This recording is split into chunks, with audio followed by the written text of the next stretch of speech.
You're watching the Scottish Football Zone with all the build-up and reactions.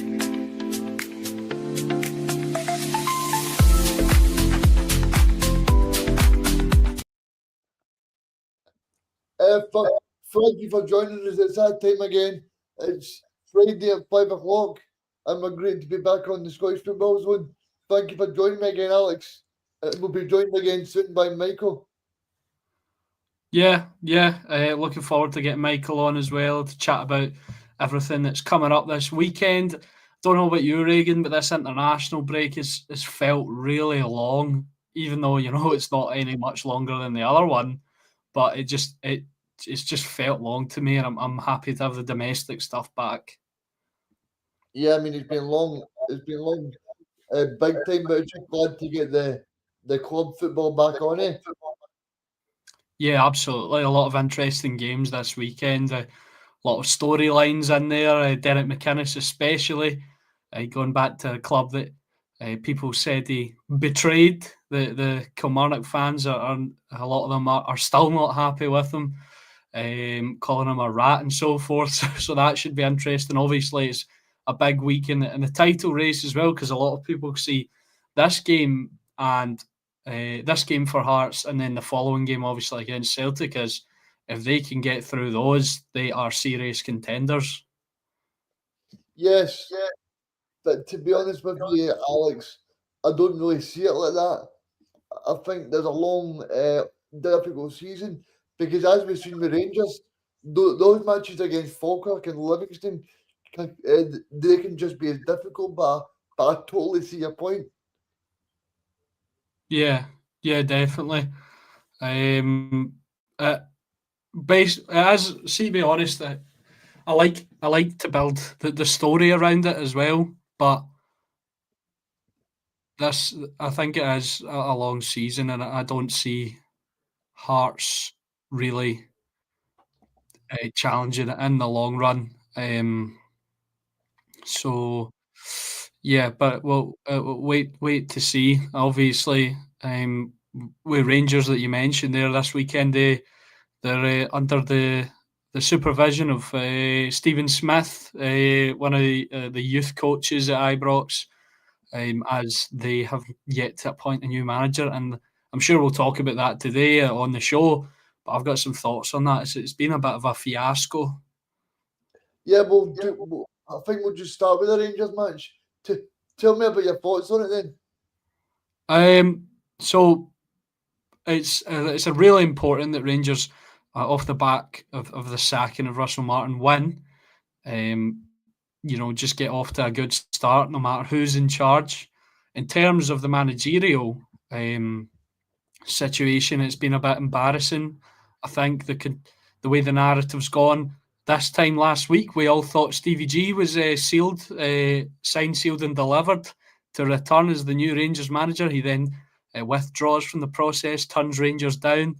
Then Danny Rowe was the next candidate, the next man up. He was going to be the new Rangers manager, and he turned down Rangers. And now it looks like Kevin Muscat. However, he won't be in for another eight fixtures, and in those eight fixtures include two massive European games against Brann and Roma, and obviously the big Old Firm Cup semi-final. So yeah, it's a bit of a shambles right now. I've been covering the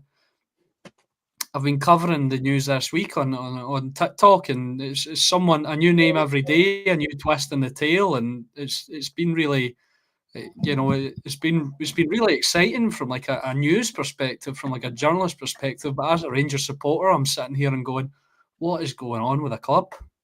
Yeah, I mean, I've seen your posts on TikTok. So everybody, please check out the dugout on TikTok. It's been great, Alex.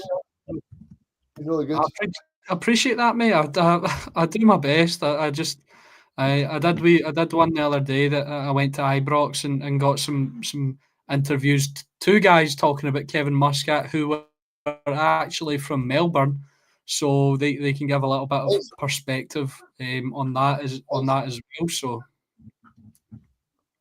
Yeah, I just wanted to ask you, Alex. I mean, what do you think about about oh, the I've just got my front door is going, so I'll be back in 2 minutes. Yeah, so a late sub to the show, running about the last minute, a bit like the Rangers board, actually trying to get a manager in place. But hey ho, I'm here before Kevin Muscat in place. So I've been watching your content, Alex, and it's been brilliant this week. And I know you interviewed some Japanese fans outside Ibrox. So first of all, like, what's your kind of take on it? No, mate, they were both. Sorry, they were both Australian. Australian. Sorry. That's brilliant. Yeah. So before we get to what they kind of said and all that, what's your take on the situation? I mean, for me, looking from outside in, I think it's quite embarrassing how Rangers are a big club, and they're on to what the third kind of person for the job. Yeah, it has been embarrassing, and I've kind of lost the interest. I mean, as a supporter, I've just want, whenever the new manager's in, I'll probably pay attention to that and go, oh, okay. But now I'm not really getting my hopes up anymore. I think Steven Gerrard was my preferred candidate, just in terms of he's been there and done it before, and he knows the club, and I feel like he brings a presence and a respect to the dressing room. I wasn't so sure about Danny Rowe, but he's done a lot of great work. He's been on the coaching staff of Bayern Munich and the German national team. A very young manager, but his CV certainly is something to be admired. But I think if I'm taking away sort of my thoughts about Gerrard for a minute, and my feelings of familiarity and good memories, I think on paper Kevin Muscat's the best candidate. It's just the way it's been handled, like you said, Michael. It's been quite poor, but he probably is the best candidate. He's won trophies in Australia, Japan, China. He's he's former Rangers defender as well, who's had some experience with the club. That always helps a little bit. And one thing that I really liked was I saw a report and saying this: if Muscat comes in, he doesn't view this as a rebuild, as a project. He's coming in and he wants results straight away from his players. He wants to win. And to me, as a Rangers supporter, that is really attractive to hear, really exciting to hear. I was speaking to David Edgar from the Heart and Hand podcast the other day, an interview for an article I was doing about the Rangers managerial situation as well. And he brought up a really interesting point that someone else actually brought up to him. And I think it really resonates. If you look at all the Rangers managers over the past few years, they've either been coming off of a sacking or they're trying to start their career. Kevin Muscat would be coming in off the back of success, sustained and regular success, and that would be a change sort of. And obviously there is a questions about whether he could do it in Europe as opposed to over in Asia and Oceania, but that is something that's really, really attractive to me. The major downside is, though, that it looks like he wouldn't be in for, I mentioned earlier, for at least 8 games, because it looks like he wants to finish out the Chinese Super League with the Shanghai Port and get that title under his belt, which he's entitled to do, but it is a frustrating situation and they'll place the blame on the Rangers board that we've got to this. We've had an international break to try and get a manager, and it looks like we might not have one for another 8 games. And now Stephen Smith, the youth coach, has taken over, and I wish him all the best. Nothing against him, but yeah, it's a bit of a not a great situation. The talk would be, though, that Neil McCann would come in as interim until Muscat was able to come to Rangers, and then Neil McCann would move into the coaching staff. That's a bit of a funny situation as well. Yeah, I mean, I think there's a few different points that you might not be able to answer, but you might shed some light on it because you're a Rangers fan. I said to you last week, like, because we thought Gerrard was coming in at that point when we did the show last Sunday night. And basically, I said to you, where does that leave the 49ers with the fans? Now, a week, was it 5 days down the road? I think that would be, I think if you ask any fan, including yourself, I think you would see. I think, well, first of all, I think it's very embarrassing, but also, obviously, social media, things can get out now, right? But when things like this happen, surely you've got to keep it in house.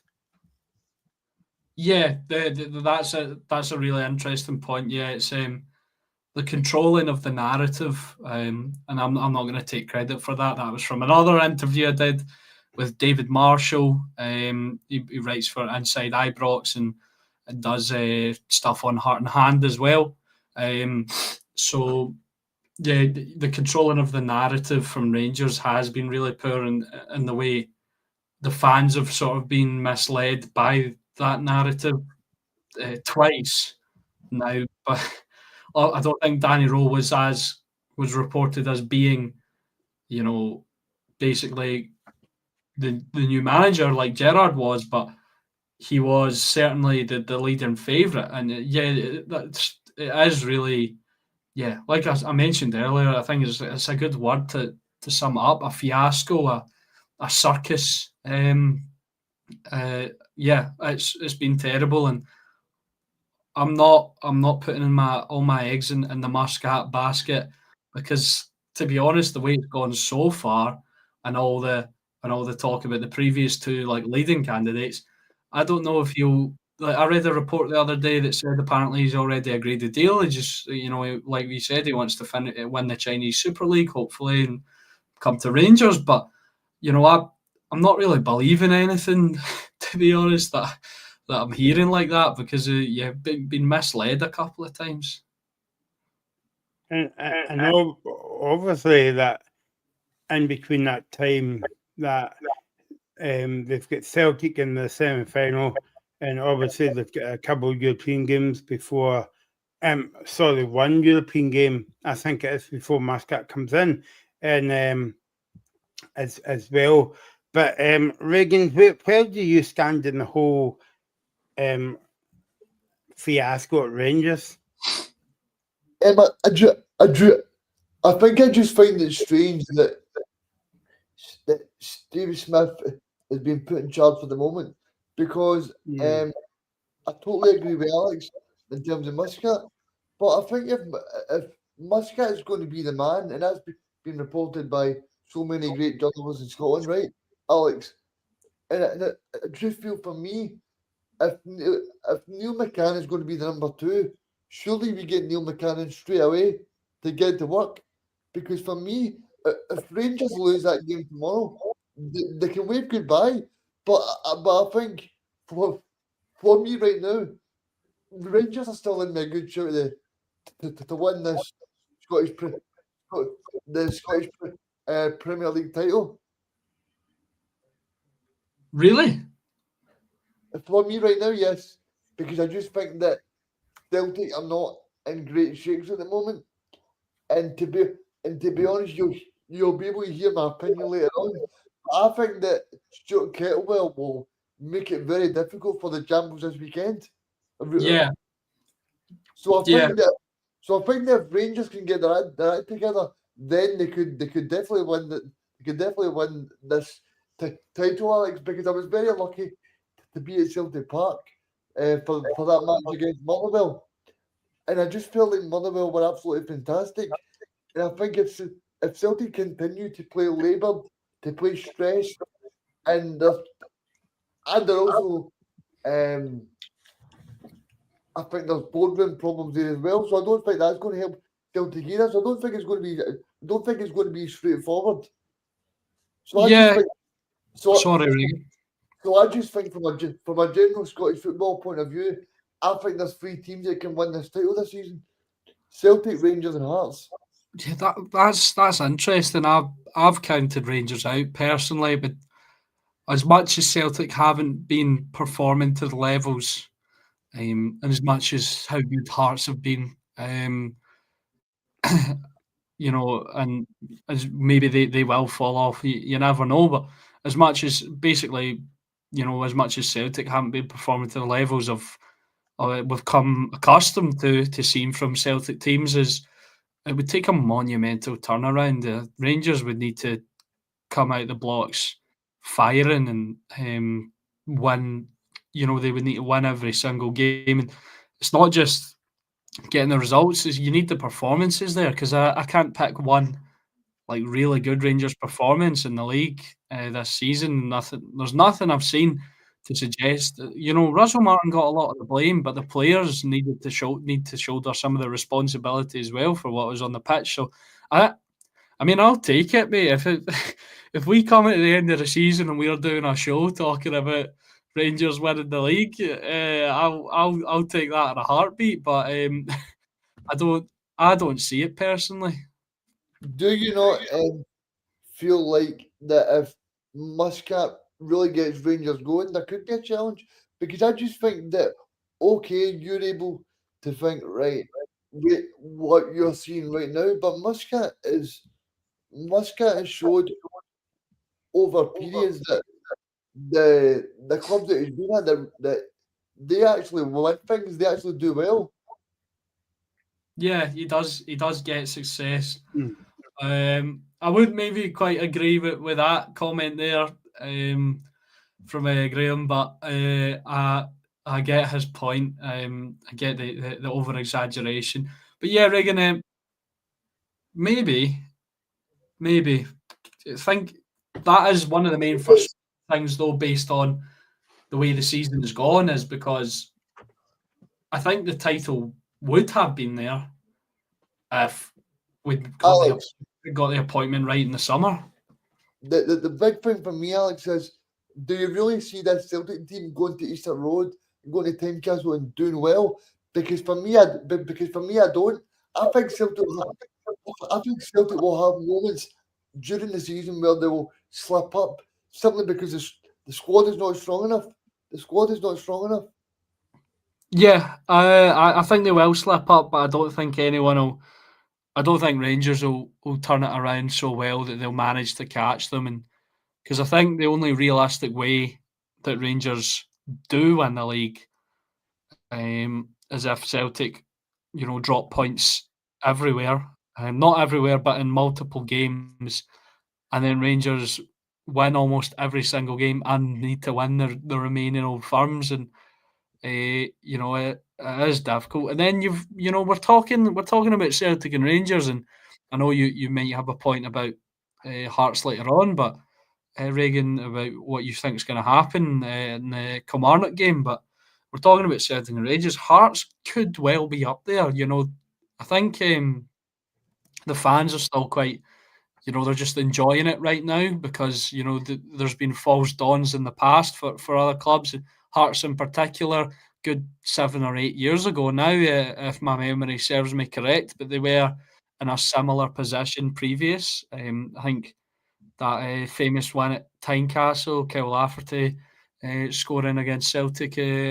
So they were up there. So maybe is it a false dawn for them? And maybe they are a bit hesitant. But yeah, I think in this conversation we need to include Hearts. And if Celtic were to continue on their current vein of form, I think the more likely title challengers would be the Jambos instead of Rangers.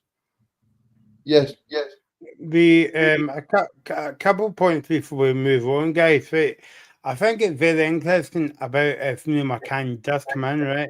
And I remember talking to you about this on the show last week, Alex, right? But surely that's a bit of a left field appointment because, like, what does that say about like Barry Ferguson and Alan McGregor and all the rest? And by the way, I think Barry Ferguson should have got the job, because all right, he might have done a better job than Russell Martin. We don't know. While they could have done, well, I was going to say a worse record, but Russell Martin gave himself that worst record as well. But I mean, so where do you stand in the appointment of Neil McCann?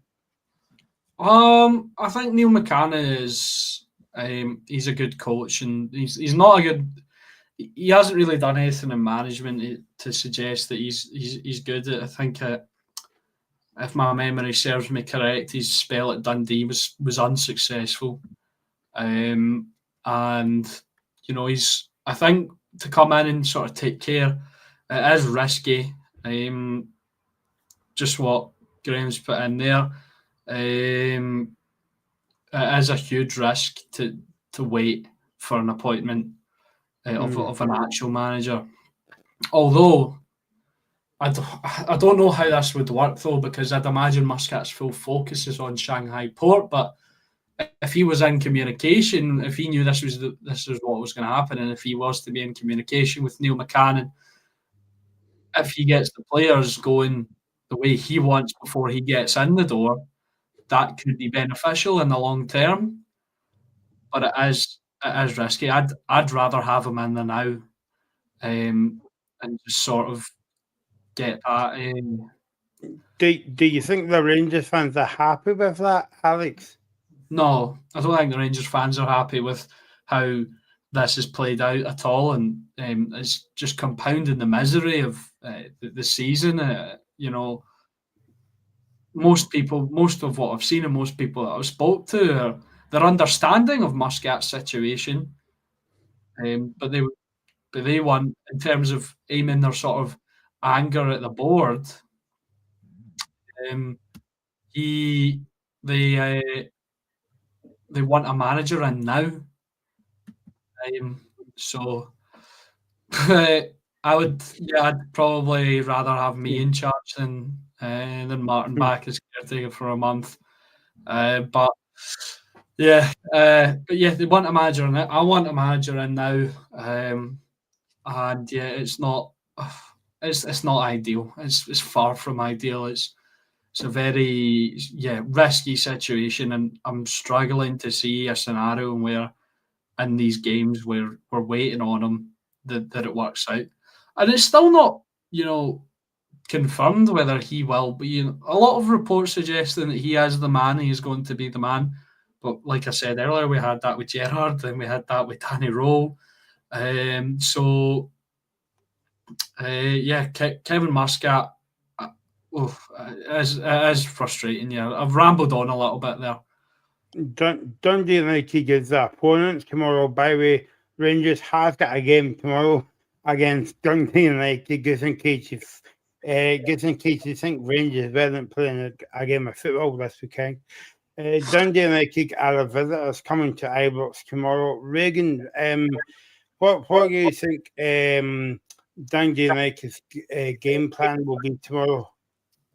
I think it'll be to soak up pressure and see how it goes, because I think Rangers will still dominate the ball, but I think it's the perfect recipe for Jim Goodwin, because he knows what he's going to need to do. He's got Dolchek in the centre forward position, who's the top goal scorer in the Scottish Premiership right now. And the thing for them at the moment is just to probably to sit back and see how long they can take it, and then hopefully nick a goal, and then hopefully hang on to that.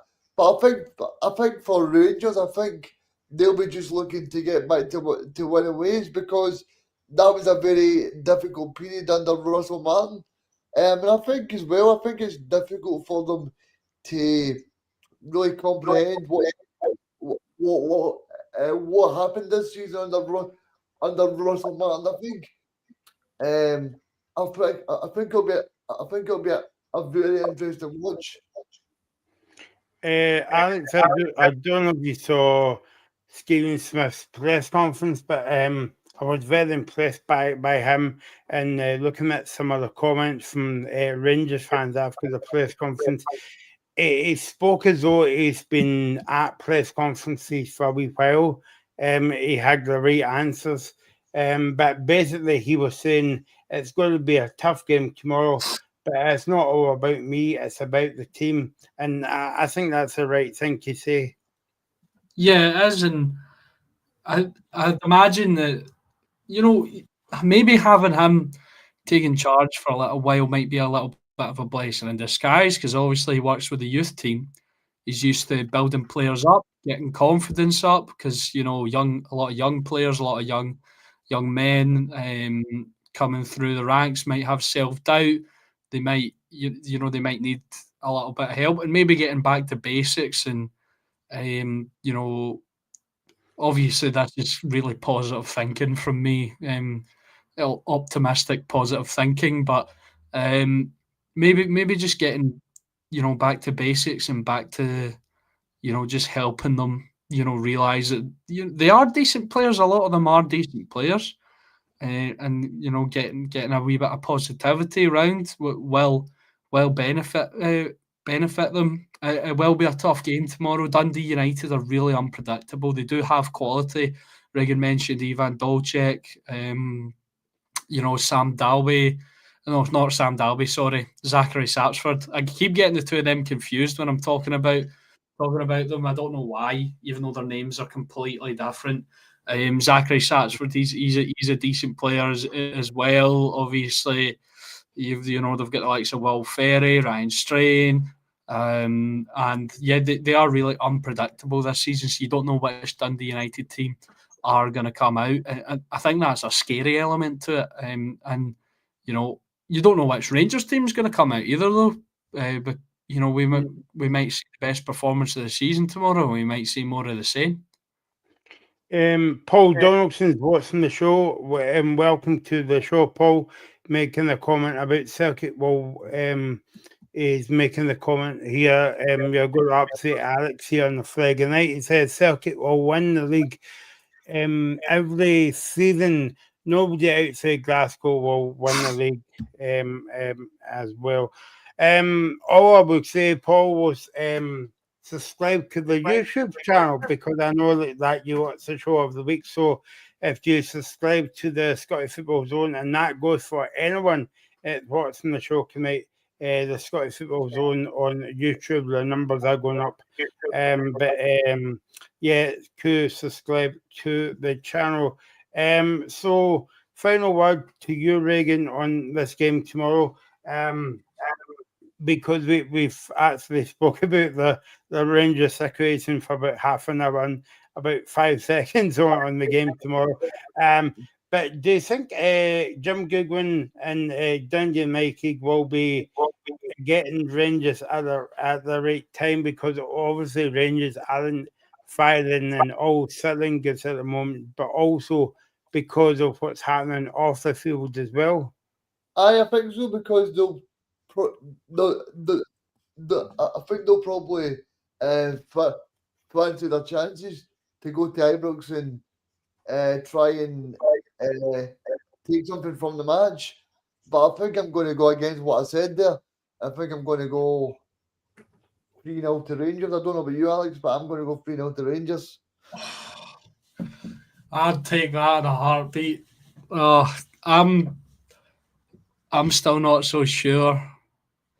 But I'm gonna go a bit less bold than you, Regan. I'm gonna go 2-0 Rangers and just pray that happens. I will go 2-1 Rangers. I'm going to start predicting scores, because it's too wet outside to sit in the fence now, Alex, because obviously the last few weeks I've been going 1-0, 2 each, 4 each and all that. But because the winter's coming in, I'm going to go right on the button and predict the score. Maybe the wrong score, who knows? I don't really care. But 2-1 to Rangers tomorrow. So there you go. Talking about another game, it is on Sunday this time, Regan, up at Dens Park with a 12 o'clock kickoff. And I think if anybody watches this show, you can let me know of them talking nonsense or if you believe another time. But I think this is the first time in history that the Rangers and Celtic fans has got something in common. They both don't like the board. Yeah, I think both teams are at loggerheads with both of the boards, but I think the Celtic one is totally different compared to Rangers. I think the Celtic board one being labelled at them as the fact that they're not spending too much money and are not backing the manager after the manager getting Celtic to the latter stages of the European competition. But I think in terms of Rangers, I think the whole thing about Rangers was the 49ers were hoping to bring Rangers success, but I don't think Russell Martin was the ideal person to bring success to Rangers, and now that's been sadly proven from a Rangers point of view. But I think in terms of this Celtic match on Sunday, Michael, I think it's going to be interesting because Celtic are in bit of a mixed place because Celtic are playing okay and they're still getting the job done. Because I would go as far to say that they probably should have lost that match on the Sunday to Motherwell. I just felt as soon as Motherwell scored that second goal, it sort of woke Celtic up. But I felt like Motherwell were absolutely fantastic. I don't know if you managed to watch the match, Alex, but I just thought Motherwell were absolutely superb. No, I didn't. I didn't get the opportunity to watch that game, but everything I've heard at Motherwell, all the Celtic fans that I spoke to were really impressed by Motherwell and how they played, and a lot of them feel maybe the same as you, a wee bit lucky to get out with the win. I've been ranting and raving about Motherwell all season, to be fair, though, since the first game, and I think they're very good. When Rangers played them, they played some really good stuff, and obviously, based on how Rangers' season has went, maybe that's not a lot to go off. But I think in terms of the quality of opponent, I can still kind of judge it, and they are really good. And I was surprised that they drew so many games. They finally got their win over Aberdeen, and then it was a tough one to go into against Celtic. But yeah, Motherwell are on for a good season. As for Celtic, they haven't been great. Although, in terms of this game, you feel like it's one that they should win fairly comfortably because Dundee are coming off the back of a horrid 4-0 defeat to Aberdeen, a team that couldn't scored 4 against Stephen Presley's Dark Blues. And yeah, however, as well, this game has a little bit of a feeling of an unlikely banana skin. I don't know why. For me, that's kind of just been playing on my mind since thinking about. Alex, I'm totally with you on this. Just because I feel like Celtic are just back from the international break, maybe things are not going as first thought. And obviously, Brendan Rodgers mentioned today, Michael, that Dyson Maeda picked up a lot of injuries as well. So I think all things are leading to a pretty tight match, I think. Yeah, I'd agree with that. And although I'm not going to give away my prediction too early, I'd probably still back Celtic to get the win, but I think it's going to be a slog. I think it's going to be long and arduous, and it's Celtic are really going to need to battle for it. I think because this Dundee side, they're interesting because they're not great, but they can drag you in, and I think it will be difficult because I think Celtic at times this season have shown an inability to break down teams, a lack of urgency in their play. A lot of their key players haven't showed up so far. They're obvious. Reagan mentioned the squad. The squad isn't good enough. I don't think and isn't comparable to even the Celtic squad of last season, especially in attacking areas. They haven't recruited well. It's not standard you come to expect. Well, it's the standard you come to expect in terms of recruitment because the Celtic board haven't really been on in the good graces of the fans for a few years now, but it's not the standard in terms of, you know, the quality on the pitch and the quality of players that you would expect. I mean, he seems to be all right so far, but if you just look at the signing of Kelechi Iheanacho, Celtic needed a striker. They sold Adamida without a clear plan, it looked like. Obviously, I think their main choice was Kasper Dolberg, but he chose Ajax, and then they scrambled and looked about. David Detro Fofana turned them down for Charlton Athletic, and then they got Kelechi Iheanacho off the free agents list a couple of days after he was released by Sevilla. So, yeah, just I think that was a prime example of, you know, the disorganisation at Celtic this season. But like I said, though, he's worked out okay. But yeah, it's not a good scenario, and you're in a case where, you know, Shin Yamada's disappeared off the face of the earth, and your other backup's Johnny Kenny, and I like Johnny Kenny, but he's not. I don't think he's good, like quite Celtic quality. So I think it'll be tough. Sorry, but I'm just going to ask you, do you think that's Brendan Rodgers then sending a message? Because you look at people like Shin Yamada, even Simpson Fusey as well. I mean, that guy's got a lot of talent, but it's just clearly not Brendan Rodgers for me. Is sending a message to the Celtic board. He might be sending a message, and it's unfortunate for Simpson Pusey because he's a young kid, and he needs. I think he does need game time, which is why Man City loaned him. I suspect they might recall him unless he starts getting games quickly.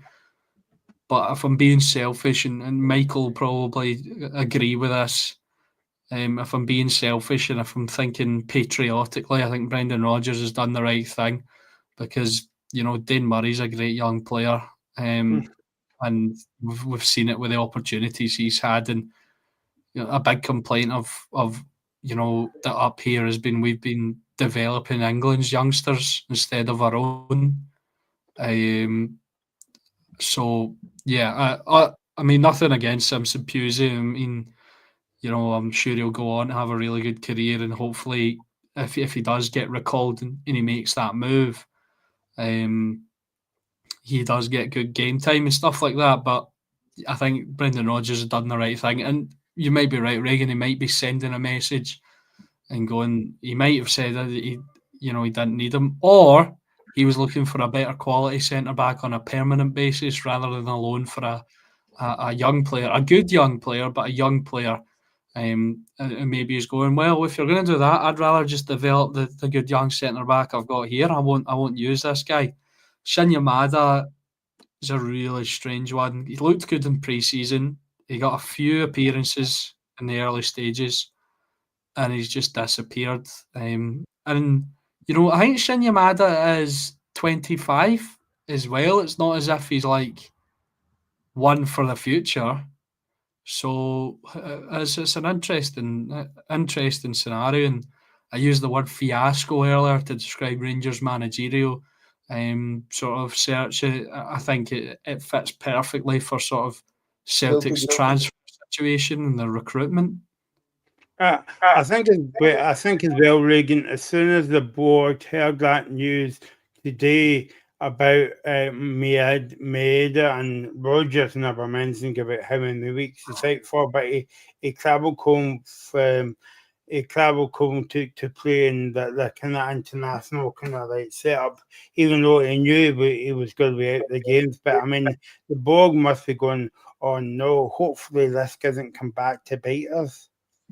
Yeah, because then shown again that they still didn't replace Kyogo. They still didn't replace Adamida. So they need to replace these players.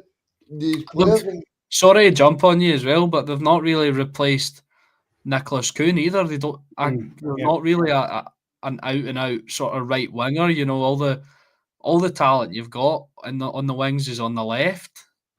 Obviously, Jota's still injured, and but then you've got Maeda and Tanetki are really good players, but it's really unbalanced.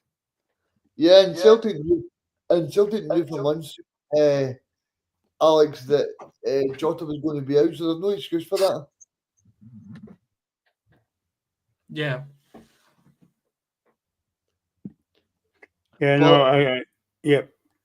I mean, I think in general, Celtic are in a decent place to win the title, like I said. But I just don't think the squad overall's got a great balance to it.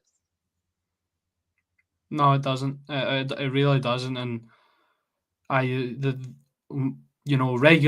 on the show, Ethan, me and him have spoke about it before, and he's kind of baffled by the recruitment as well. And but I think they do have enough to win the league title, and so yeah, Paul, I understand that, but it's different. It's different situations for different supporters. Everyone has different demands. I'm sure that Aberdeen, if you were in a similar sort of financial position to Rangers and Celtic, and you were struggling the same way they are, you would probably be upset as well. Just as if Rangers and Celtic were obviously down the bottom, there'd be riots. Glasgow would explode. But it's I think a lot of people try and compare clubs, but I think every fan has a right to their opinion about their club and a right Yeah, to test, no matter who you support, no matter yes, what the exactly. situation is. Yeah, I mean that's what I was just going to say. Like, no matter if you support St Johnstone or you support Dundee United or Aberdeen, you want your club to do the best on and off the pitch.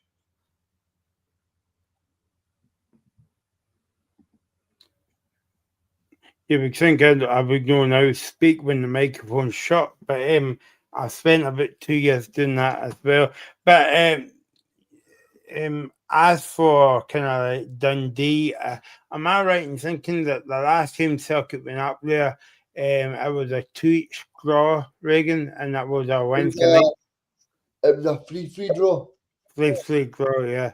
And we all know how stuffy Dundee are, especially at home in that tight park as well.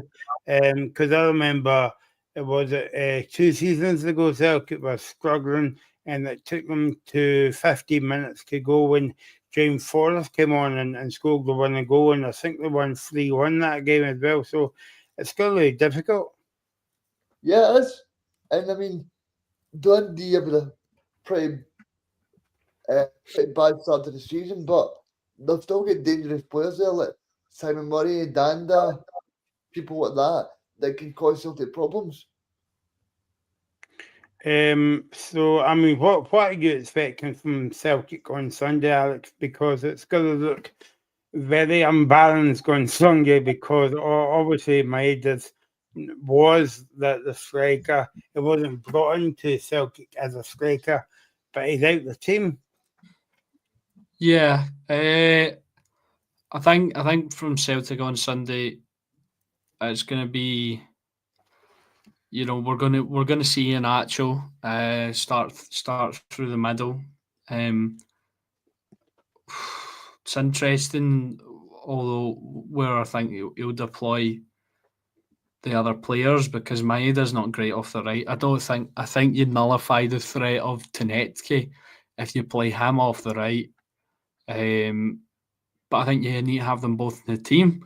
But I don't think you can drop Iheanacho either, because I think he's shown in his overall play that he is quite good. I think he's still getting up to speed, but he can, have a massive impact. Cal McGregor's been underperforming, but he still gets in the team, I think, because I don't think the rest of the Celtic midfield's particularly impressed. I've seen a lot of criticism about Rio Hatate recently as well. So yeah, it'll be interesting to see what team Celtic line up with, and it'll be interesting to see how they go out against this Dundee side, because as you guys mentioned, they do have threatening players. They can, they can hurt you if you give them the chance. And although they haven't shown much of that this season, I think they could have the opportunity. If you look, well, obviously, I think it's very different because I think they had some better players in attacking areas last season. But if you remember that 3-each game up at Dens, and that was one of the most entertaining matches. Celtic Yeah, it was. Aye. saved by it was a justified penalty, but they were saved from losing after going ahead twice, I think. And you never know what's going to happen. I feel like Dens Park is a really it is a tough place to go for a lot of teams. Just sort of because how tight the pitch is, and the physical aspect of the Dundee team as well. And I think it's a tough place to go, Alex. No matter how they're playing, I think it's still a difficult place to go, even if they're bottom six or top six.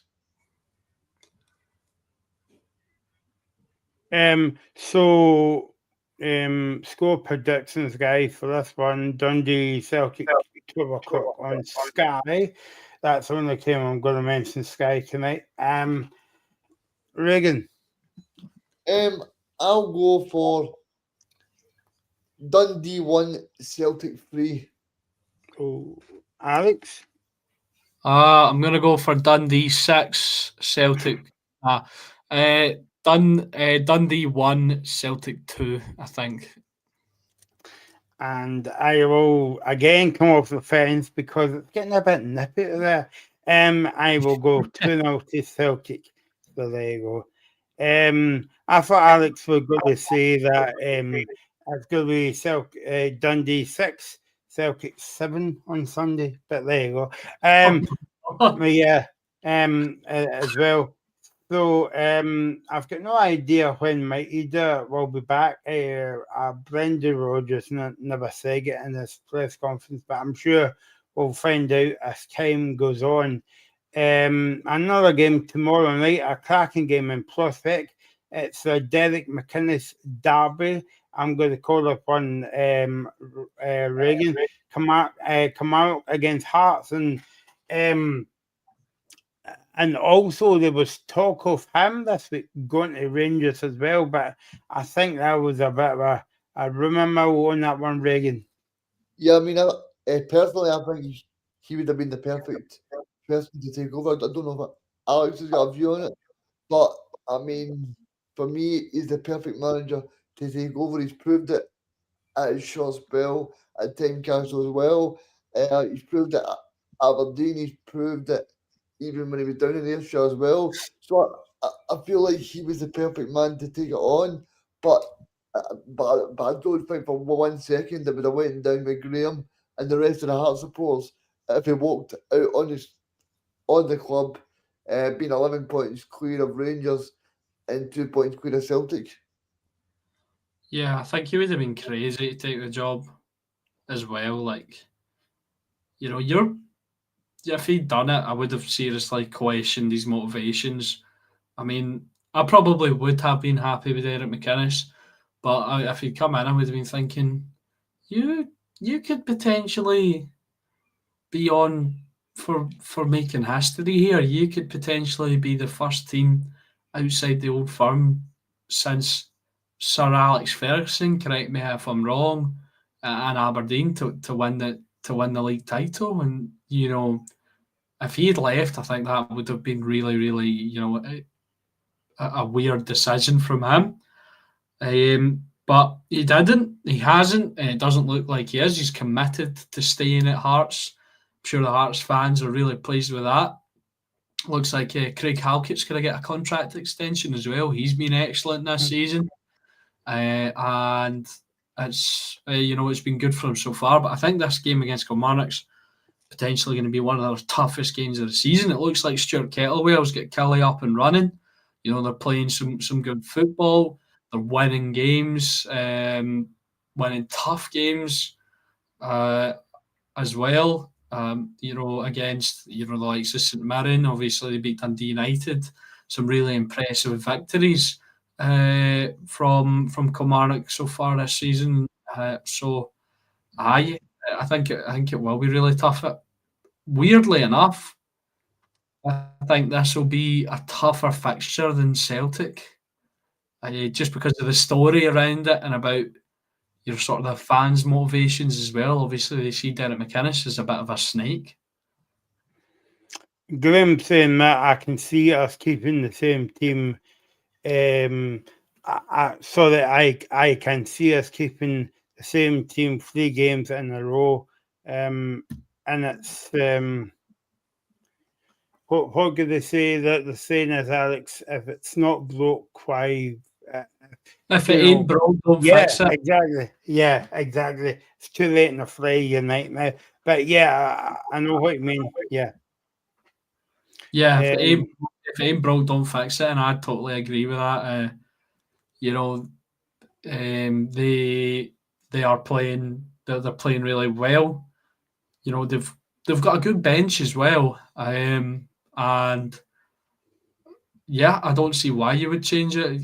It's a winning formula, and if they continue on, that's in this vein of form, I think they are serious sort of title contenders.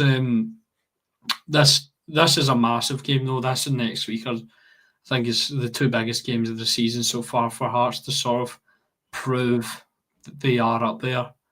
Especially this game at the weekend. It's so there's so much sort of atmosphere and story around it. It's so intense, and I can't wait to see which way it goes. Derek McInnes said yesterday, of course, we need to remember, we need to say well done to Derek McInnes and his team because he won the Manager of the Month for the month. He says we only talk about Hearts. Kamal Kawhi is always a difficult game. Meanwhile, Stuart Kettlewell said, looking forward to the game. Hearts have started the season well, but yeah, let's forward to the game, Reagan, and it's good to see another game on TV. Yeah, I mean it'll be great. I'm enjoying these. I'm enjoying these quarter to six matches on Premier Sports. I think they've added value because you even look back to the match 2 weeks ago, the one that he spoke about, David Gray's team up against Jim and that great Dundee United team, the 3-3 draw. That was a brilliant game, and I think this one will be no doubt different tomorrow. I think, and this match has got all the makings of being an absolute cracker. I think Chris, on paper, it looks maybe like a old fashioned cup uh, cup tie game.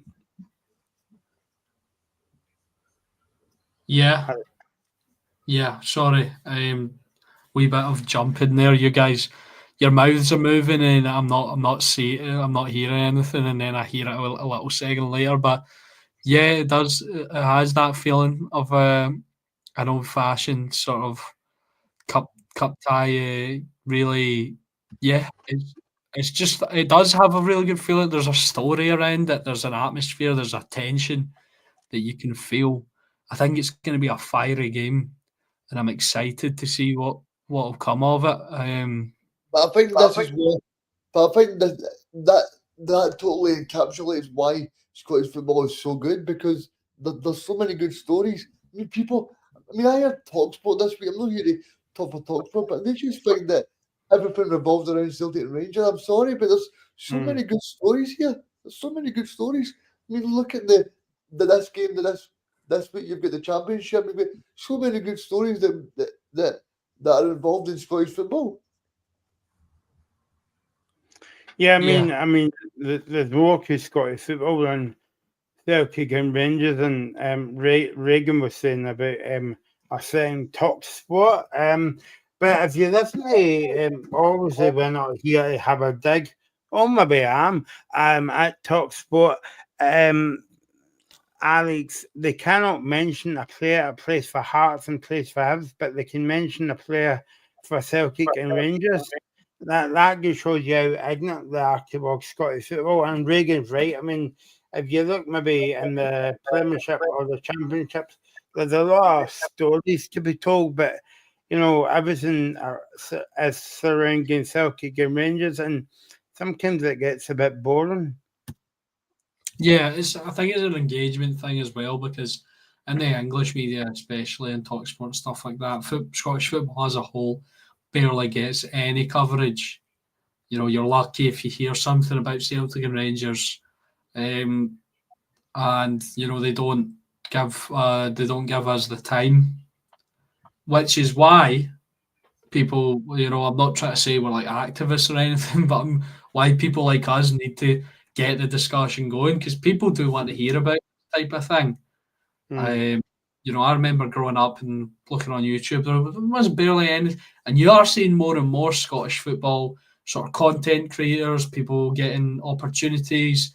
Like obviously Sam North's English, but he's come up here, he's embraced our game, and I think he's brought more eyes to it. He's getting opportunities, and there's more chances for people, and there's more stories, more chances for people's stories to be told.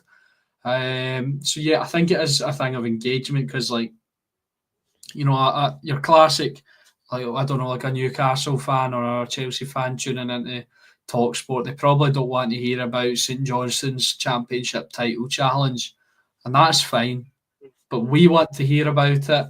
We want to talk about it, and I think it's good that there are definitely more. I'm seeing more and more Scottish creators and sort of media personalities popping up and bringing more light to the things that don't get as much coverage in what you would call the mainstream media. Well, I will mention two words to you, Alex. I don't know if you saw it this week, but if you haven't, go and watch it. David Martindale. I think we'll come to that when we talk about Livingston because he was having a dig at Clonk. He was having a dig at YouTubers this week as well. But yeah, so but no, I'm looking forward to the game tomorrow, Reagan. It's going to be a very kind of open game. But do you think the Plaskett Park will play a part in the game? No, I don't think it will. I don't think it will really because both teams have been there and done it. Derek is managed it as well, so he'll be telling the players what it's like. And a lot of the players have probably played in European games with the plastic parts as well. So I don't think it'll play a big part. But I think Stuart Kettlewell is doing a fantastic job at their Shire team so far. And I think generally, I think it's going to be a cracker. Score predictions, guys, in this one. I'll go Alex this time. Well, I'm gonna go with a repeat of a result we saw earlier in the season for Hearts. Tannadice, I'm gonna go with a 3-2 win for the Jambos. Ooh. Alex, you just stole my prediction, so I might need to change it. Yeah, we can allow you that, Reagan. That's fine. I'll go for 2-2. Well, Reagan's on the fence, Alex. I'm not. Yeah, I will go for a very kind of open game, and I will just don't want to upset Graham in the chat because I heard he's a rubbish fighter anyway. I will go, and he doesn't know where I stay, Brown. I will go 3-2 Kamarok. So there you go. So 5:45 on Premier Sports. I think there should be more games like that on a Saturday night, Reagan, from the Premiership. Yeah, because I think Hearts and Kilmarnock is a great game to pick. And fair play to Premier Sports because I think they've added great value to Scottish football so far. I think the deal's made a lot of progress because even the matches like the Hearts match against the Highbees, Graham will tell you himself. A few years ago, you were struggling to see the Edinburgh Derby on the TV. So it's great to see that Premier Sports with another sponsor that's really putting its back in towards Scottish football. Yeah, no, exactly. Let's go back to Saturday, 3 o'clock for Park, Alex, for the game Motherwell against Falkirk. Yeah, it's an interesting one, really interesting game. I know that sounded really insincere, but it is. I'm just a wee bit sick at the moment, so I'm not as animated as maybe I would be. But that is, that's definitely a good game, good game to watch. I could see goals in this game straight off the bat. I can definitely see goals. You know, Falkirk were as much as bad as Rangers were. I was impressed with Falkirk and their intensity, and I think Motherwell can match that. And yeah, I think it'll be tight, but I can see goals in this game also.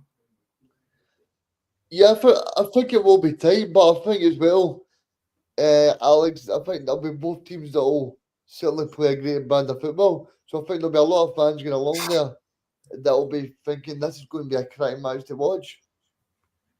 Yeah, absolutely. Both two teams that do play do play good football, exciting football, and it would be a great game to if for some reason you're a tourist and you're in the Motherwell area and you're somehow watching this podcast and you want to experience some good Scottish football, I'd nip over Fir Park and see if you can get a ticket to this game. Completely insane hypothetical scenario I've just suggested there, but yeah, it does. It does see it is going to be an exciting game, and maybe we'd always talk about adverts for Scottish football. Listen to me talking this up, and it'll probably be the worst game you've ever seen. But we talk about adverts for Scottish football, and I think this is definitely one of them. Yeah, I mean, talk to us about Motherwell because they've been a strange lot so far. They've played some great football, but they've not really won too much. No, yeah, it has been strange, and I've been kind of stumped. But I feel like even though they lost to Celtic, I feel like that was still a positive performance. Yeah, it was. It was. I mean, Sorry, Regan, what are you saying? sorry, I was just going to say, from me being at the match, I was so impressed with them. I think just the way that they dealt with such a high intensity press from Celtic and they managed to get out of it so many times. Yeah, yeah, they move the ball really well, and I think they were able to do that because they had the confidence after getting their first league win. So I think they will take it into the Motherwell. We will see the true Motherwell now. They'll be up and running, and we'll see some really good performances and important wins. From them because I think they took a while to get over that hump. Obviously, when you get in the habit of drawing games, it is frustrating, and I was a bit like, oh, are they? Because I was impressed with Motherwell from the start, and I'm going, oh, are they gonna peter out? Are they not going to capitalise on this? Is this gonna to fail? But yeah, but they haven't, you know, and they won and they ran Celtic right to the wire, and now this is a good opportunity for them to sort of build.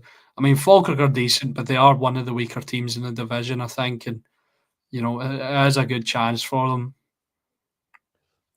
Yeah, I mean, I think in terms of Falkirk, I think Falkirk have actually recruited very well. And I didn't get to see the Falkirk game, but from what I watched, it looked like Falkirk were really having a real good go at Rangers. Yeah, they were um they probably should have been in front going into the break. Rangers were somewhat lucky because with that Boy Mayoski goal and the fullback, the right back, McKeever. No, that's the striker. McAdams. Yeah, McAdams. He was the best, the person this season who I've seen handled Yedi Gassama the best. The best I've seen all season. He kept him quiet, and that doesn't happen often. As much as Rangers have been terrible, Reagan Gassama's been the one shining light, and Rhys McAdams, had him locked down. Granted, he did have a bit of help, Falkirk's defending in that way, as they always had one or two on him. But, individually, he did really, really well. Yeah, and in terms of Motherwell, I know this has been not good for my cerebral palsy, Alex, but Stapadopoulos is started well. Yeah, I'm so proud of myself. Watch me mess it up now, but I'm so proud of myself. I've finally got the name down, I think. So bear with me here. Apostolos Stamatolopoulos. I think I've nailed it, and he's been really, really good. I think he's his finishing maybe hasn't been the most efficient. I've seen him get opportunities, but he seems to and miss them. But he seems to have got off the mark now, obviously against Celtic, and hopefully can build on that because he is really impressive. I think Ethan at the start of the season touted him as one of the players to be up there for top scorer, and I think he will make a late run at it because he does get chances.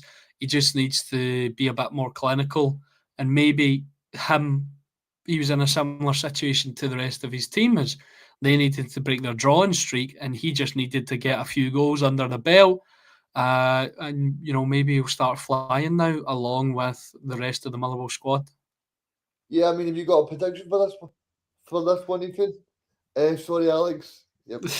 I'll take being called Ethan. He's got good takes. I'll take that. I'm gonna go goals in this one as well. I'm gonna go 3-1 to Motherwell.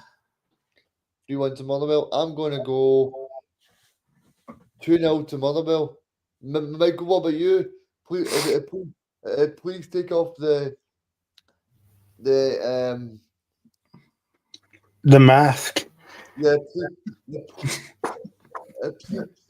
please stay off the French this time. And right, okay, the fence, okay, yeah. No, I will go, okay, just to be pals with our pal from Falkirk, because I don't know anyone from, apart from Alan Risky from Falkirk. So I will go for 2-1 and away win, Falkirk. Wow, okay. Oh, there we go, Michael. He's full of predictions this week. Exactly. Yeah, Michael, is this the first week you haven't predicted 6 draws? Yeah, well, the good weather's over for the year, Alex.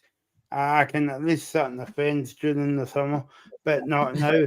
But yeah, I think it is because this is my first Friday show for a month, is it? I can't remember.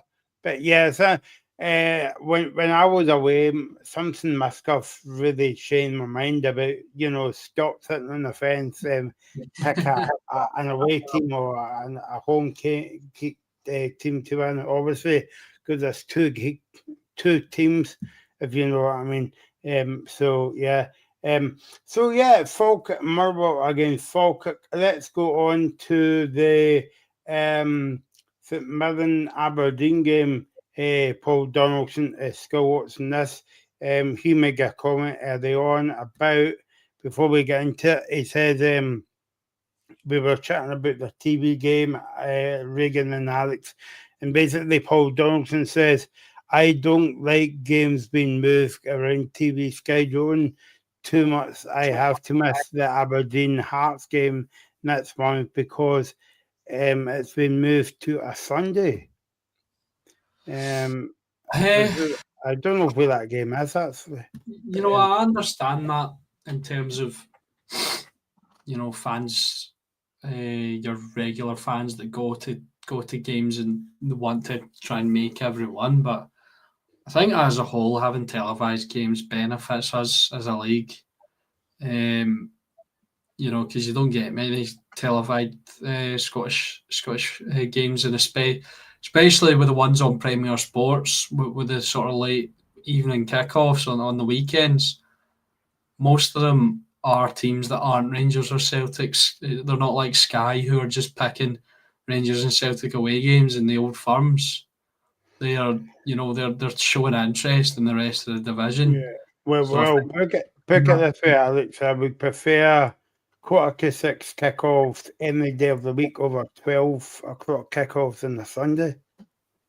Yeah, I prefer that as well, probably, and because I can actually watch the games because I'm not at work at that time. I work during the day at the weekends, but that's me being selfish there. But yeah, no, I think as a whole, it benefits the league, and you know, someone who maybe hasn't shown an interest in Scottish football and was only maybe ever heard of Celtic and Rangers, they might come in one day looking to see what's on. They might have a Premier Sports subscription for La Liga or something. You know, I know they're on there, or they might be looking at. They might come in, have a look, and see a really exciting match on, and go, or they might see the match and go, "I'll watch that," and it turns out to be an entertaining matchup, because usually among the teams in the rest of the division, it is entertaining because they actually play football against each other rather than having to sort of park against a team with a budget that outweighs theirs tenfold because they've got better players. Paul Donaldson says, Regan, it's going to be a shoes test for Aberdeen away to St Mirren. Yeah, because I think St Mirren have been very good against Aberdeen for many years. So I think it will be difficult. I was just going to ask you, Ethan. No, sorry, Alex. I mean, that's the third time you've done that. You're on very thin ice. That's a hat trick you've got, Regan. Do you think that Stephen Robertson was very unfortunate not to be in talks with Rangers? I don't know. I mean, I said in the last show I did a pivot on Stephen Robinson, but I think I was in a moment of vulnerability. I've come to my senses. I probably wouldn't want him anymore. I mean, I think based on his achievements, maybe he's hard done by. Although, as much as it's not as good a situation as Hearts, I don't see why he would want to leave St Mirren. And I think clear in the past that the only maybe job he would take would be the Northern Ireland job, or if he got offered £1 million a week to go and manage in Saudi Arabia. But yeah, I don't think he would have, even if he had been offered. I don't think he would have taken the Rangers job. Who's the kind of standout players for you at St Mirren, Alex? Because someone that's really impressed me is Phillips. I think Phillips has been really good. Yeah, Callum Phillips. He's won last season. He was good last season, but I don't think he was as known. You know, and I think this season is a real breakthrough season for him. He's been excellent. I mean, Mikael Mandron's one that just keeps popping up as well. You know, he's not the finished article. He's not the most polished. He's not the best striker, but he'll get the job done. I had other names in the mind as well. O'Hara, Garabakis, Miguel Freckleton. I've been really impressed with him. I didn't realise he was so young either until it was a while ago now, but I thought he gives off the vibe, the presence of an experienced centre-back. And he's like 21 or 22, which is for centre-backs as well, traditionally, you don't know if they're going to be a good centre-back or not until they're maybe 26, 27. 28 because centre backs sort of develop kind of later. It's a very funny position. I remember reading a study about it. I don't remember all the statistics off the top of my head, but he's, for someone so young in a position where there's a lot of responsibility, I've been really impressed by him. So the three, 4, 5 names, probably Callian Phillips, Miguel Freckleton, Kiana Bacchus, Mark O'Hara, and Michael Mandron. Yep. I mean, see, in terms of Aberdeen this week, we've heard about Jimmy Tillene getting the Sweden job. I don't know about you guys, but I don't think he would be in contention, because if you look at his Aberdeen record the past few months, it's been very bad. Yeah, I totally agree with that, Ryan. Sorry, mate, I was just fixing. Yeah, no, I don't know about you, Alex, for Jimmy Tillene for Sweden.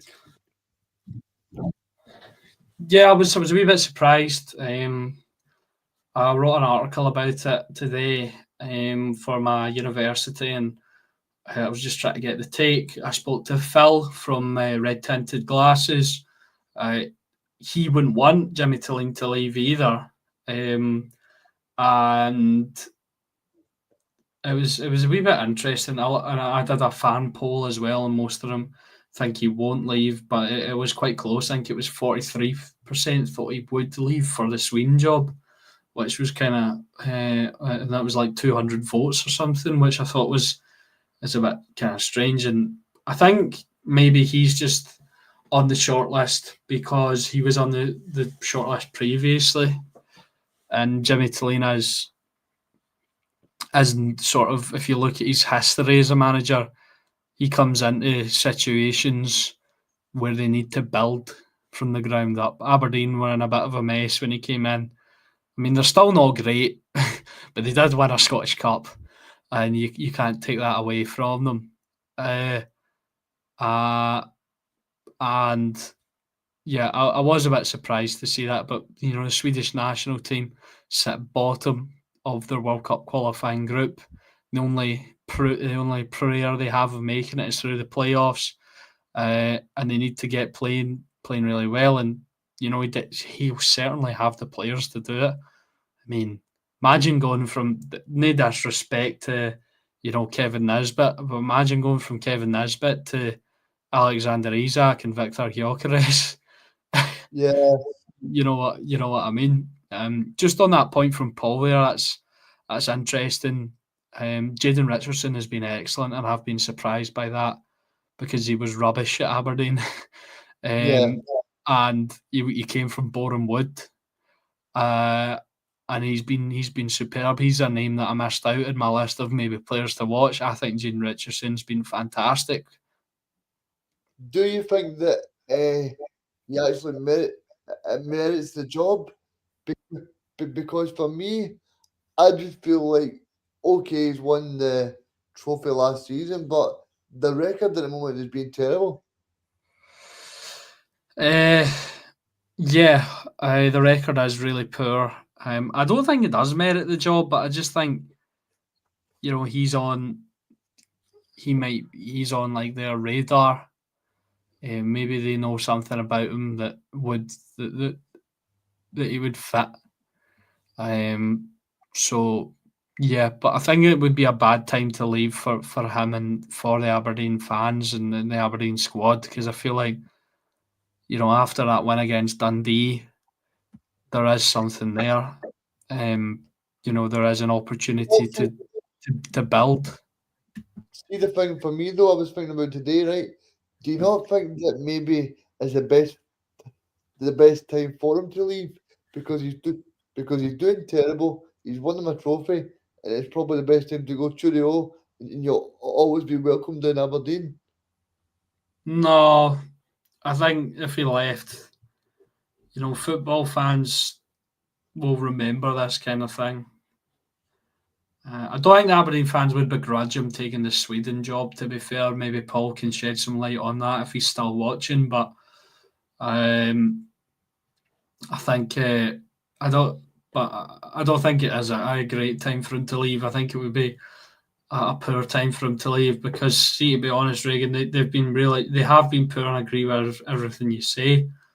But I think that win against Dundee's a catalyst for them, and I think Yeah, they will be up there in the top 4 by the end of the season. It's an I think opportunity. they will be up there, but I'm just thinking in terms of the actual manager himself, because he thinks if I'd done all I can achieve at Aberdeen, because you look at the resurgence of Hearts, of Rangers under Muscat, and obviously Celtic will get better uh, when they're being managed by Brendan Rodgers as well. He doesn't, yeah, well, but he doesn't strike me as someone that would be intimidated by that. He doesn't strike me as someone that would run away from a fight, leave the job unfinished. So, yeah, I don't. In terms of his character, and I don't think it would be a good. I don't think he would himself think it would be a good time to leave.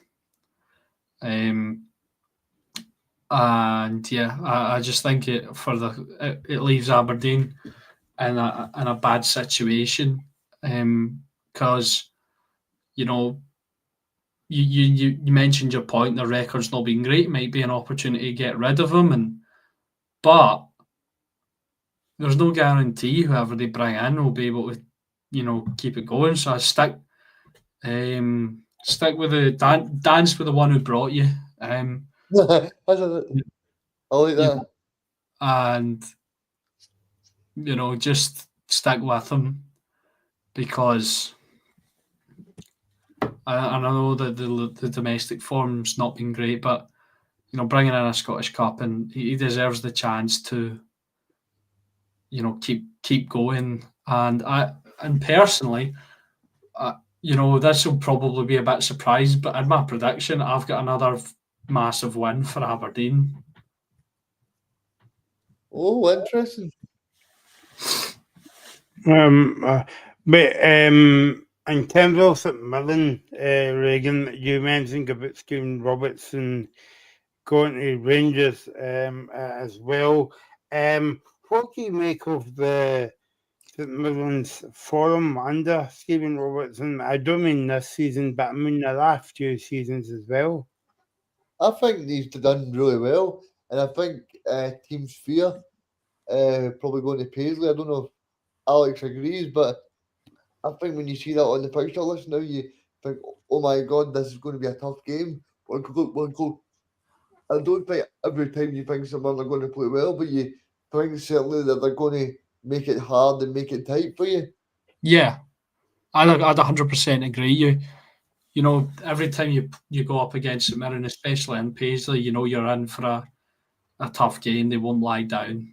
They will make it difficult. They'll make it nasty at times, which is the earmark of Stephen Robertson teams. And he's, and St Mirren over the past few years have sort of cultivated that reputation. And Stephen Robertson has cultivated that reputation of he's able to sort of whip any player into shape that he's got to fit his system.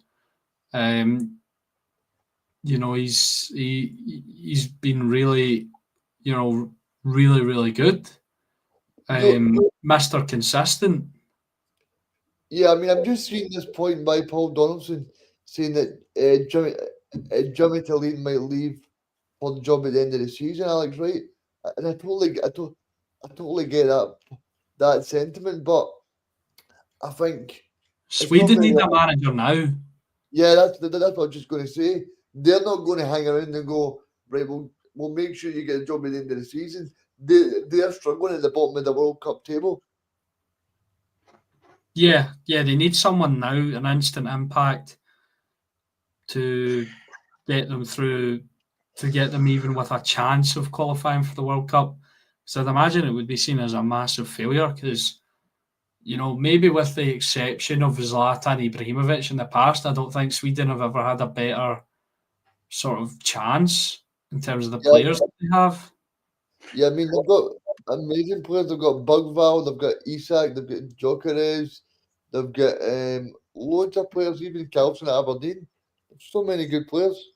I would maybe go back to the point that Alex as well about Swigan. You said Swigan makes a manager now.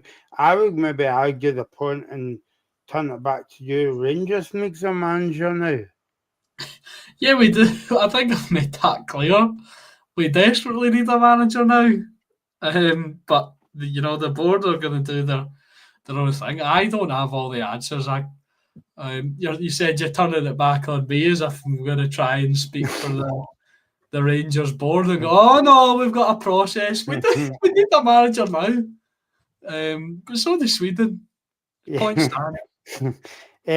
Okay, point taken.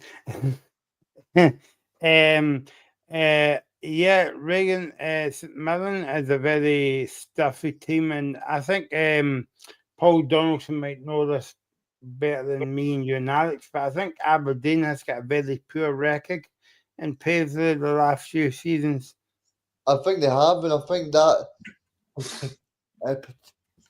potentially that could play into the St Mirren players' minds and potentially the Aberdeen players as well, because that might psychologically then be a bad thing for Aberdeen that they've struggled there for a while, and I think as well, Stephen Robinson knows what sort of Aberdeen that he's going to be facing tomorrow, because don't forget, Aberdeen went on that 10-1 game run last season, and I'm sure it was St Mirren, and I'm sure it was St Mirren that broke that record by beating Aberdeen last season.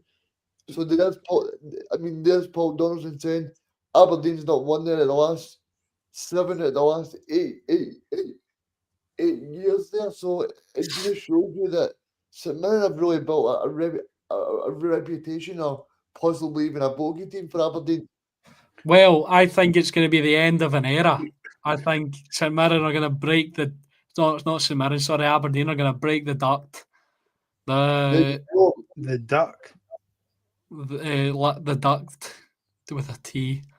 But last season, I feel like the turning point for Aberdeen's downward spiral was a defeat in Paisley. However, this season, I think the turning point for them getting back to form is going to be a win in Paisley. And I'm just going to dive in with my prediction now, because I've been itching to say 4-0 to the Dons. Oh, there we go. That's right on the traps, Alex. That means that Mirren's got the win now. I was actually going to say to you and Reagan, like, to be nice to Paul Donaldson, let's make St Mirren win, and then let's predict St Mirren will win and Aberdeen will win, just to please Paul Donaldson. What do you think of that, Reagan? Well, to be honest with you, I'm actually the complete opposite from Alex. I think St Mirren they know what they're playing against. Stephen Robinson knows what he's up against, and I think St Mirren have got a big crowd now. I don't know. Every time you go to St Mirren now, there's a lot of people there backing the team. So I'm going to say that St Mirren win the game by 2 goals to 0. Oh, okay. Sorry, Paul. 3-1 to St Mirren, just because it's not because I stay about 8 minutes down the road from St Mirren, but my pal's Mark O'Hara, and I don't want to fall with Big Mark. And well done to Mark. He's going to make his fiance his wife. So congratulations to Mark, and I'll be looking out for that invite in the post. Thanks, Mark. But if you make it to the Scottish Football Zone and we could get a table together, that would be very nice. So there you go. So that's St Mirren against Aberdeen. By the way, I was only kicking on there. Maybe not. Hibs against Livingston. Now, I don't know about you guys, right? But I class this as a kind of derby, even though it's kind of a derby, but you get what I mean, kind of Edinburgh against Livingston. I hope you do, Alex. Maybe, I don't know. But No, I get what you're saying. yeah, They both have funny accents. yeah. Well, That's a good one. you went I'm you went one further than me, Alex. Well done. kidding, but I've got family over in Livingston. Funny accents, but that's to me this game is the most boring of the entire weekend, to be honest. So I think I'm everyone- going to stop you there, Alex. Right, because Reagan, if people from Edinburgh is watching this, I'm afraid Alex has upset them by saying this is the most boring date game of the weekend, and they've got funny accents. He's not been on the right side of it, Edinburgh this Yeah. week. well, Mm. I'm a professional rage baiter.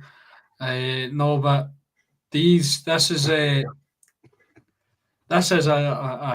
so I'm going to go one step further. This is a stinking game, in my opinion. Hibs are underperforming. Livingston are, they're fine. They're kind of boring. They do play some decent stuff, but I don't know. I don't really have the energy in me to sort of find something to talk about for this. I just think it's going to be, like a dead rubber, like 1-0 to Hibs or something. I'm really down on this one. I don't know why. Yeah, I think the quality from Hibs will shine through with Boyle and people like that. But I think there is some quality in that Livingston team. But yeah, I do see what you mean. What you mean in terms of that, Alex. But I still expect David Gray to get a reaction, especially after that Edinburgh Derby loss. Now, before we dive into the game in great detail, because I don't know about you, Alex, but I put down here talk about this game for about 20 minutes. So there you go. Over to you, Alex. Before before we dive into the game, I made a comment earlier on about YouTubers and podcasts and all that. I don't know if you saw the comments maybe this week. Reagan might be Reagan. Have you saw it, Reagan? Yeah, because I was speaking to Yes, you so, this week. Yeah.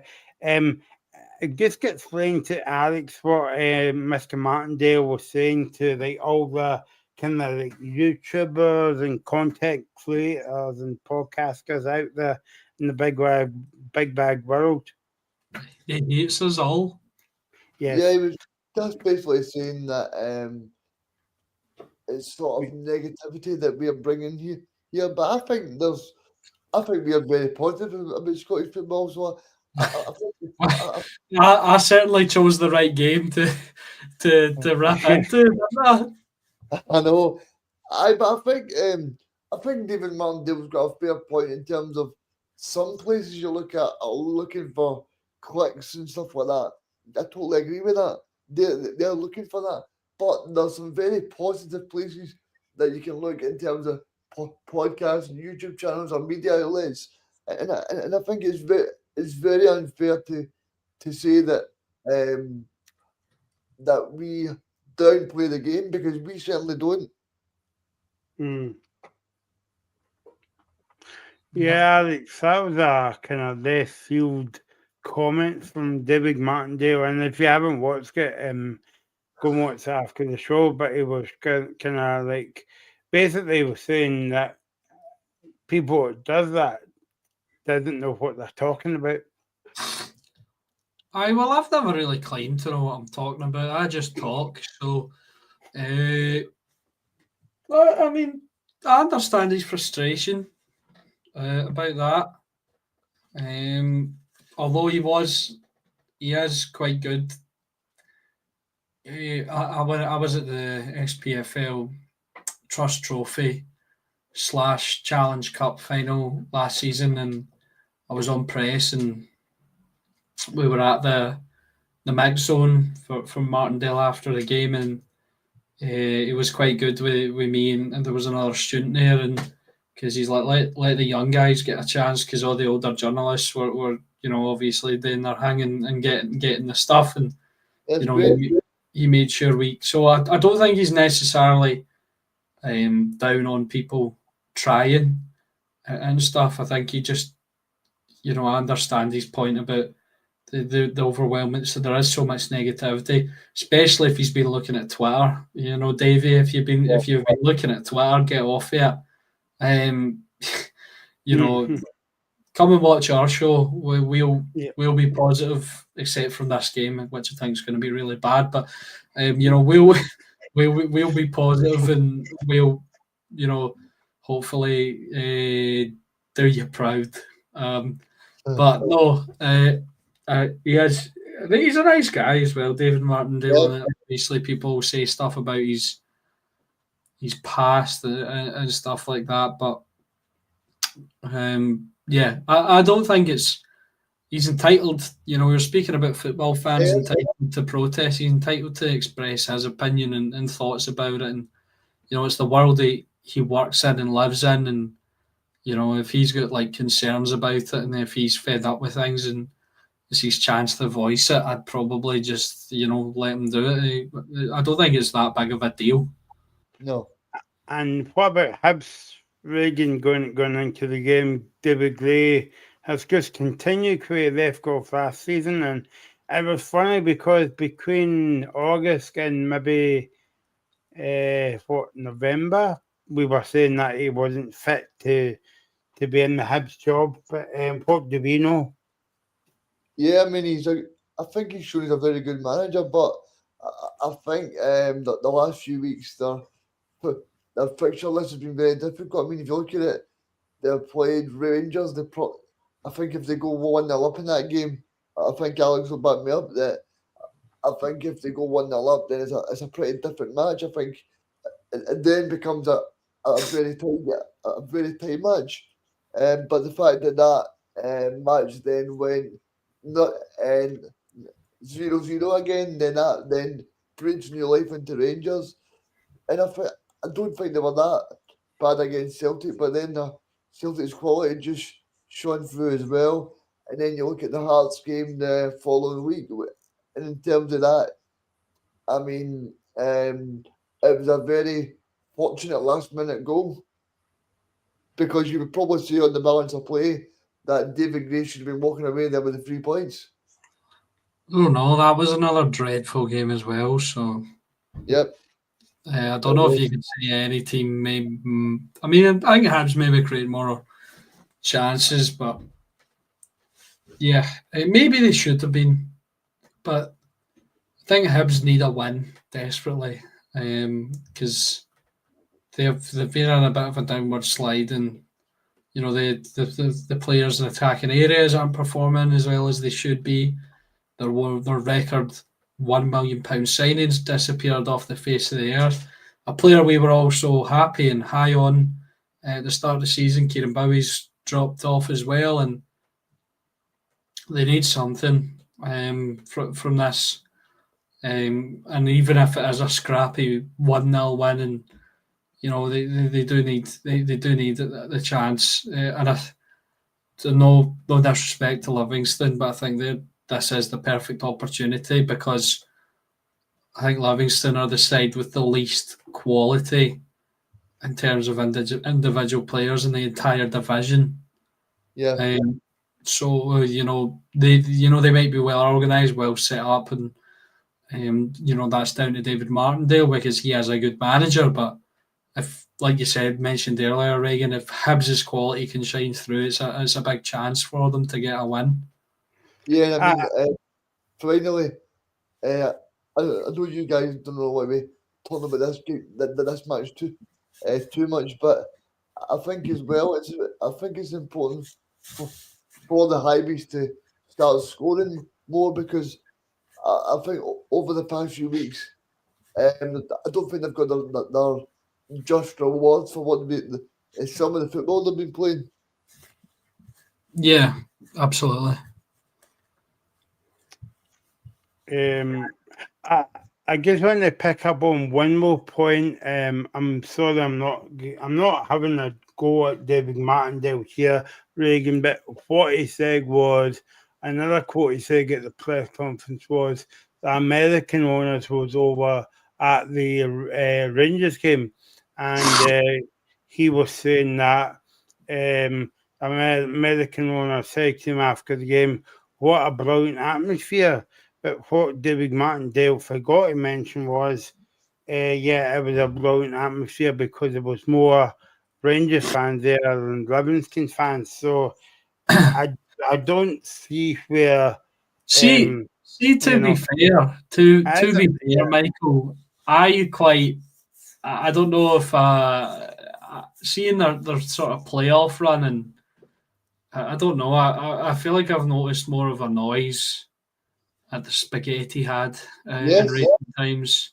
I would agree with you. Maybe they're because of the playoff run, that may be attracting more fans, and hopefully that's good for the game.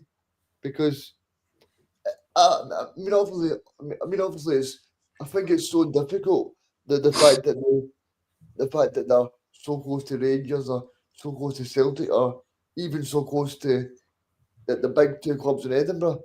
So I think hopefully they can grow more, because Michael, I think we've seen that with even teams like Clyde and Hull, and obviously the Ackies, who are potentially going out of business soon. So hopefully they can grow more. And I think your point on that there's more Rangers fans there.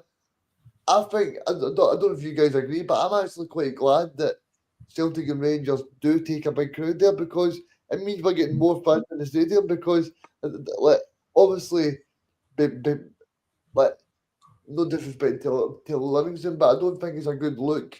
Like, if they play on the TV and there's hardly anybody there. And fair play to Livingston as well, because they haven't taken the hump like a lot of other clubs, and cutaway allocations for Rangers and Celtic. Yep. Yes. Because that's a good point. Because I remember that happening with so many clubs, and I didn't understand it. Because okay, you might think it then devalues the home advantage, but you need to look at the overall picture. Because Sky and Premier Sports are putting a lot of money into Scottish football, and hopefully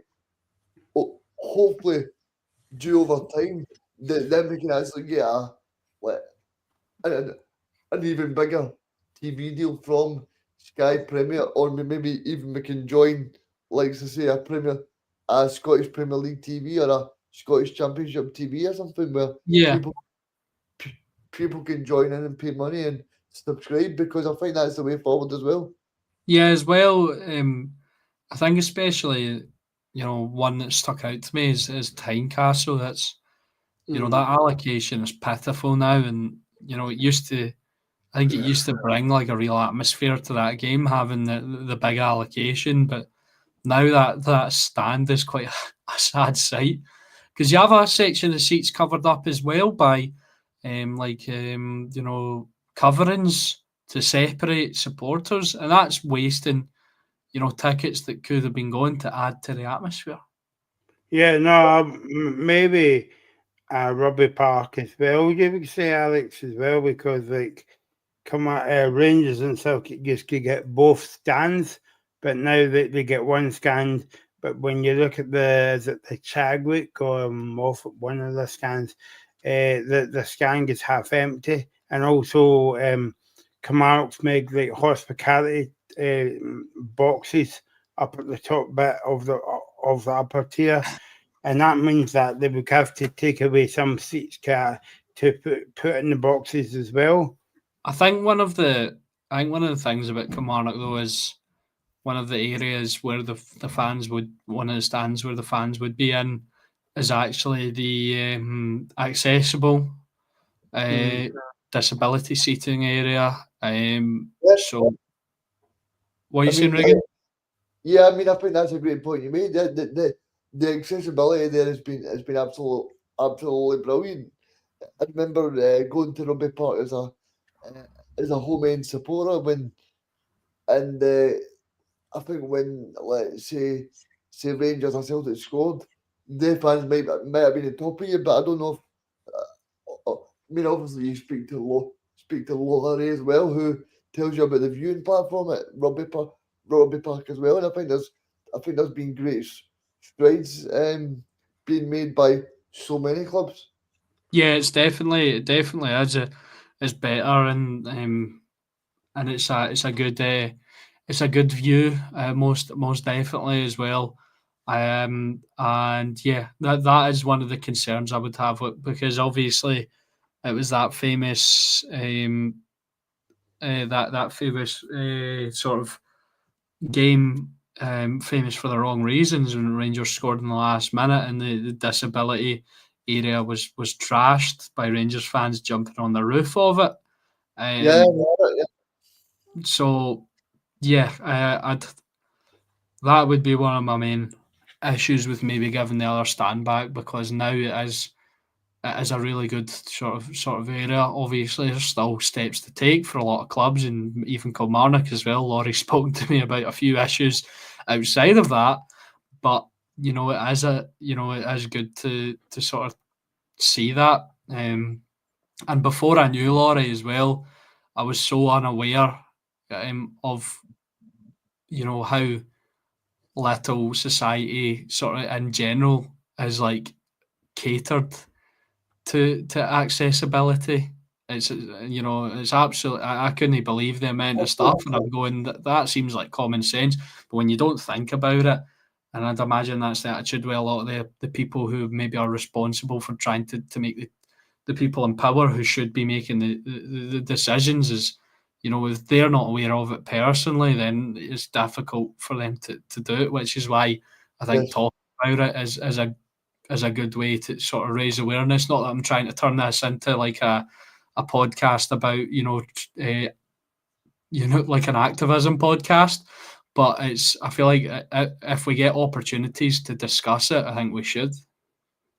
Yeah, no, definitely. And we should maybe be looking at a program on this channel about accessibility, football grounds, and how to not even that, how to get there by bus or taxis and all the rest of it. But yeah, that's one subject that we could come back to and maybe spend more time on that one, because it definitely needs more Yeah. highlighting, and that's what the Scottish Football Zone's here for. Right, Sorry, guys. Yeah. sorry for the little tangent there, but No, that's okay. Yeah. So, talking about the Football Zone, subscribe to it. Hey, hey, see if I dig the Scottish Football Zone on YouTube. Subscribe to that, and you will get a notification every time we go live. Okay. Hibs and Livingston. This is Alex. Game of the weekend, I think. I forgot we were talking about that game. I'm gonna go 1-0 to Hibs. I think 1-0 to Hibs. I'll go 2-0 to Hibs. 2-0, and I will go another 3-1 to Hibs. There you go, 3-1 to Hibs. Okay, that's a Premiership done and dusted. Big day before we go. Let's have a look at the Championship. There's a cracking game of football tonight. Quarter 8 kickoff. Confirming against Rayford that is the Fife Derby. And we've got a game tomorrow that Miska Stevenson will be going to. Packet Thistle against Ross County. And then we've got Ayr United against Morton. And then Queen's Park against Ergley. So that is the games of the weekend. Yeah, so I think Reagan might be a bit biased in this one just because he's actually going to run against tomorrow.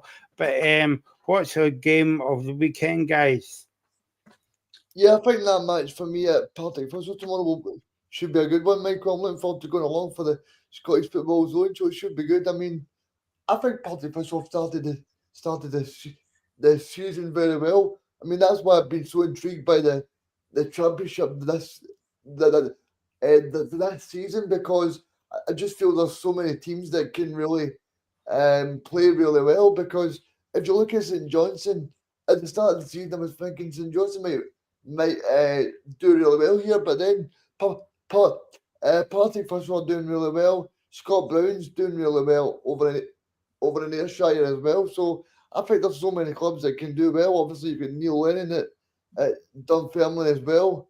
Then you've got his former teammate in Barry Robson as well. So I think there's so many matches to choose from. But the one for me tomorrow will be Partick Thistle and Ross County tomorrow. So I'm looking forward to that. There you go. If you see Regan tomorrow, buy him a pie, because I know he likes pies as well. So he likes it. He likes a freebie as well. So he's absolutely, yeah, exactly. Alex, what about you? Oh, obviously the Fife derby is always one that you look at. This might just seem like I'm jumping on the bandwagon, but the Partick Thistle game for me is the game of the weekend. I've also been really impressed with Partick Thistle. I think it's a massive chance for them to win and keep the pressure. Obviously, they are 6 points behind St Johnstone, but they have a game in hand. So if they can keep the pressure on St Johnstone, it would be massive. And Ross County need to get up and running under Tony Docherty and Callum Davidson, because it's not happened for them so far. So, a lot riding on this game on both sides. For me, I think the game tonight will be the Fife derby. I think there's a bit of, I think there's not only because it's a derby, Alex, and it's on my favourite channel, the BBC. Other channels are available, obviously, but I think because the atmosphere will be brilliant tonight, because these fans do not like each other, and as well, but that will add to the atmosphere as well. Hopefully, everything will be going okay before the game, because I've saw in the past couple of years that there's been fighting before the games and after the games. We don't like to see that, but we like to see a good game of football tonight, Alex. Yeah, it'll be a good game, I think. Yeah, definitely. And obviously, we've already had a Fife derby this season. I'm just looking to see the way the previous meeting went. Give me a second. Raith Rovers ran out the 2-0 winners, so Dunfermline will be looking for revenge.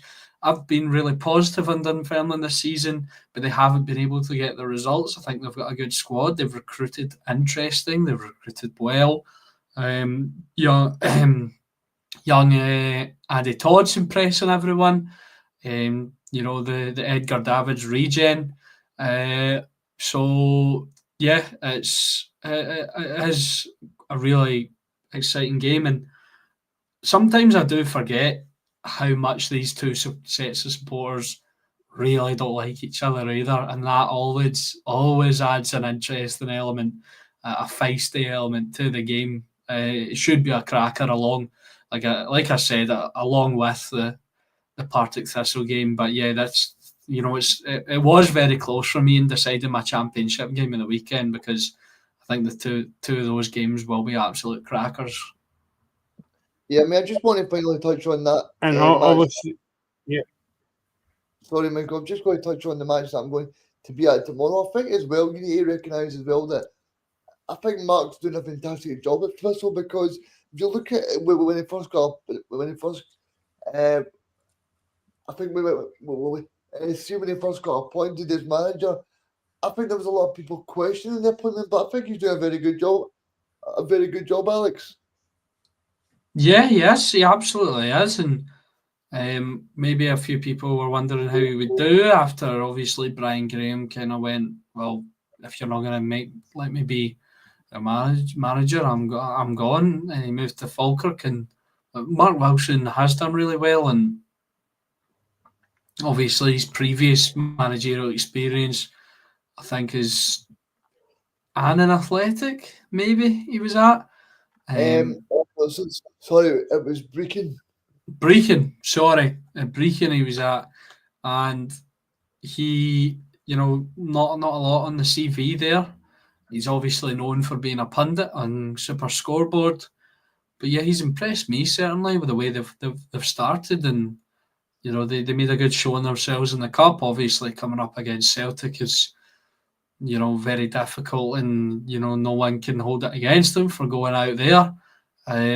So yeah, really really good. I like a few of their players as well, like Dan O'Reilly. He was always really solid Yes, at Hamilton. I liked him. Hamilton are kind of my second team.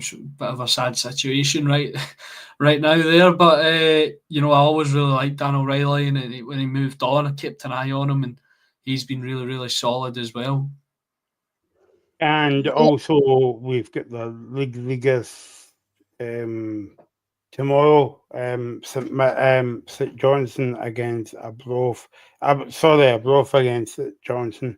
St Johnstone's going well in the Championship, but it would be good to see them back up. But there's a lot of teams in there regular that you would like to see back up to the Premiership.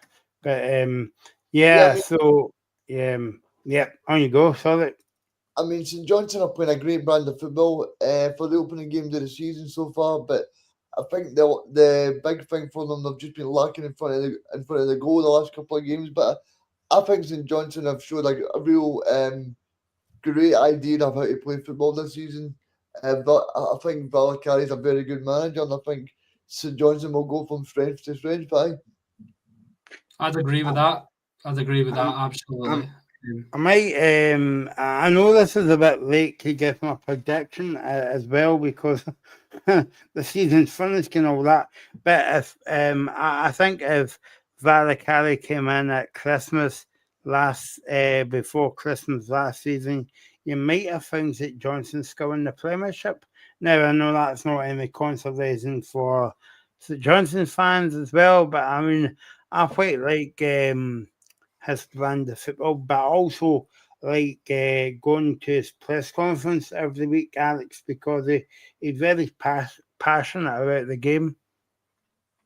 Yeah, he is, and I was impressed with him last season, and I thought that St Johnstone would, play their stuff, play the way they're playing this season, and excel in the Championship. And so far, they've done quite well. They are top.